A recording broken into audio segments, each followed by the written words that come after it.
जय शिव शंकर। श्रावण कृष्ण पक्ष की चतुर्दशी तिथि को सावन शिवरात्रि के नाम से जाना जाता है। शिव भक्तों के लिए ये दिन बेहद ही खास माना गया है। इस दिन शिव भक्त व्रत रख भोलेनाथ जी की आराधना करते हैं, लेकिन शिवरात्रि व्रत बिना इस व्रत कथा को पढ़े या सुने अधूरा माना जाता है। इसीलिए श्रावण मास की इस कथा को ध्यान पूर्वक पूरा सुने। एक पौराणिक कथा के अनुसार एक वन में एक भील रहा करता था, जिसका नाम गुरुद्र था। वह वन में रहने वाले प्राणियों का शिकार करके अपने परिवार का पालन करता था। एक बार शिवरात्रि के दिन वह शिकार करने वन में गया। उस दिन उसे दिन भर कोई शिकार नहीं मिला और रात भी हो गई। तभी उसे वन में एक झील दिखाई दी। उसने सोचा, मैं यहीं पेड़ पर चढ़कर शिकार की राह देखता हूँ, कोई न कोई प्राणी यहाँ पानी पीने अवश्य आएगा। यह सोचकर वह पानी का पात्र भरकर बिल्व वृक्ष पर चढ़ गया। उस वृक्ष के नीचे शिवलिंग स्थापित था। थोड़ी देर बाद वहाँ एक हिरनी आई। भील ने जैसे ही हिरनी को मारने के लिए धनुष पर तीर चढ़ाया तो बिल्व वृक्ष के पत्ते और जल शिवलिंग पर गिर पड़े। इस प्रकार रात के प्रथम पहर में अनजाने में ही उसके द्वारा शिवलिंग की पूजा हो गई।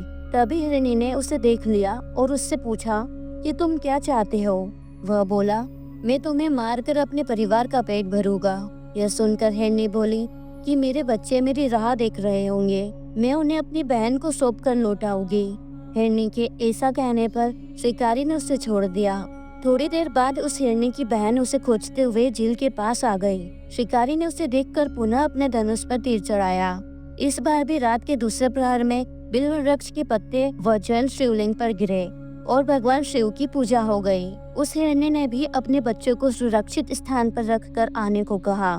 शिकारी ने उसे भी जाने दिया। थोड़ी देर बाद वहाँ एक हिरण अपनी हिरनी की खोज में आया। इस बार भी वही सब हुआ और तीसरे प्रहर में भी शिवलिंग की पूजा हो गई। वह हिरण भी अपने बच्चों को सुरक्षित स्थान पर छोड़कर आने की बात कहकर चला गया। जब वह तीनों हिरनी व हिरण मिले तो प्रतिज्ञा बंद होने के कारण तीनों शिकारी के पास आ गए। सबको एक साथ देखकर शिकारी बड़ा खुश हुआ और उसने फिर से अपने धनुष पर बाण चढ़ाया, जिससे चौथे प्रहर में पुनः शिवलिंग की पूजा हो गई। इस प्रकार वह भील दिन भर भूखा प्यासा रहकर रात भर जागता रहा और चारों प्रहर अनजाने में ही उससे भगवान शिव की पूजा हो गई और शिवरात्रि का व्रत संपन्न हो गया, जिसके प्रभाव से उसके पाप तत्काल भस्म हो गए।